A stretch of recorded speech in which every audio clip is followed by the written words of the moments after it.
You know the name Gerald Celente, right? He's been on our show periodically, and he's a gentleman who has been terrific in predicting the future when it comes to trends. He is the publisher of TrendsResearchInstitute. His political and economic predictions have been right on target. In fact, this was Gerald on our show on December 26, 2012, talking about what trends we could expect from our politicians in Washington, who at the time were dealing with the fiscal cliff. Name me one thing that any politician in Washington has done that has brought peace or prosperity, whether it's the wars in Afghanistan and Iraq, whether it's health care, whether it's education. You name it, they fail at it. So, no, they're going to come up with a two-bit program that won't do anything to solve the big problems. So, as I said, things are going to get a lot worse in some areas, and then we're going to start seeing some improvements. Which exactly happened. Here to talk about it is Gerald Celente. He's kind enough to join us. Again, he's the publisher of TrendsResearchInstitute. Good morning to you, Gerald. Good morning. Thanks for having me back. Yeah, so look back at 2013. Tell us how it squared with your predictions. Oh, pretty much on target. You know, the only things that we have difficulty doing, Jimmy and Manny, is that you never know what scheme undreamed of they're going to come up with. So, for example, we're looking now as we're heading into 2014. We know that they're going to we believe they're going to do tapering. They're going to cut back on the Fed dumping money into the system. Right. And we also believe when that happens, as I mentioned in that clip, that we're going to see some improvements. That's because interest rates are at record lows. When they start tapering, if interest rates go up, this economy goes down. It's as simple as that. There's no recovery. Right. So you don't know the wild cards. But as we look back at last year, you know, we hit them pretty solidly on just about everything. And this year, you know, this year is going to be. We're calling this is a year of extremes. You know, I go to Yahoo News every day. I go to loads of news, but I always want to see what the mainstream is looking at. You know how sick I am of hearing about Miley Cyrus? Miley Cyrus, yeah. You know, every day. Every day. So what I'm mentioning this because people don't know that yesterday there were massive riots in Romania, people on the streets. Right. Yes, some people know what's going on in the Ukraine, but they don't know the other side of it. They don't know that the massive protests going on in Spain, in Italy, in Portugal. Mm-hmm. They don't know what's going on around the world. This thing is collapsing at a lot of levels. We talk about Federal Reserve tapering, money stimulus. Mm-hmm. The Chinese are doing it 4 times as much. They have a bubble blowing up over there, the likes of which make the Panic of '08 seem small. Because you know what China's biggest fear is? No, it's not that thing going on in the sea of the East China Sea over there.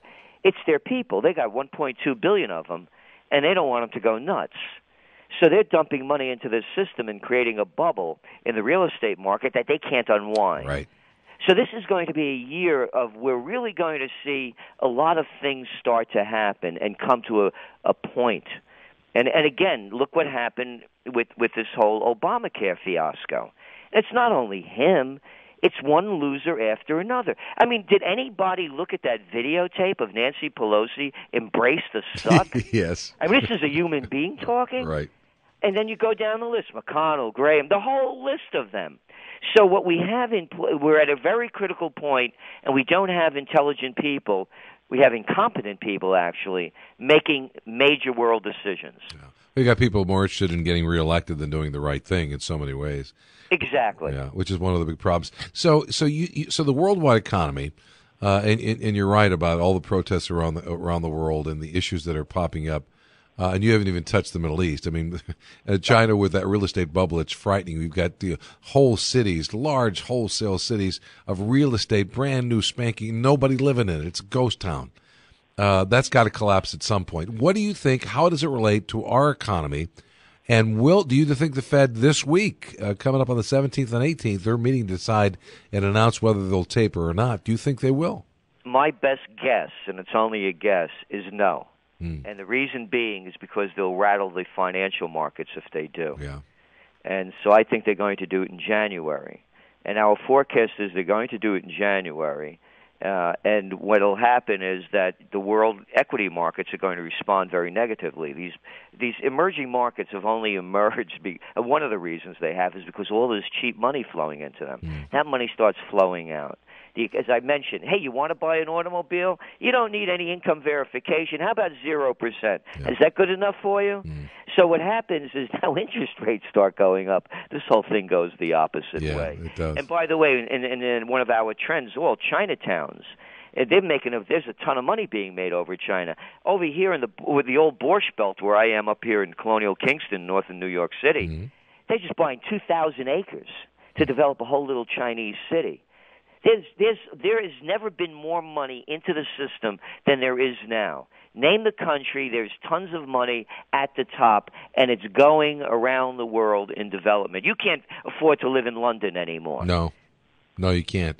And you're right. Italy's going to be the next big topple in Europe, it seems. I mean, when worried about Greece, you're worried about Portugal, you're worried about Spain. Italy is on the verge. And also, it's very important that's going on in Italy is that the police are not stopping the protesters, and that's a big one.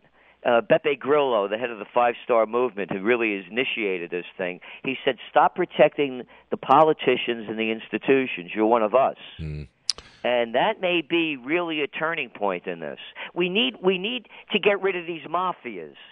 And who made this up in the Founding Fathers that political parties should be running the show? As I see it, if you belong to a special interest, you have no place in politics. You're here to represent the people. Yeah, I'm with you, Gerald. They don't get it, but they're not going to get it until we throw them out of office, and that's what we need to start doing.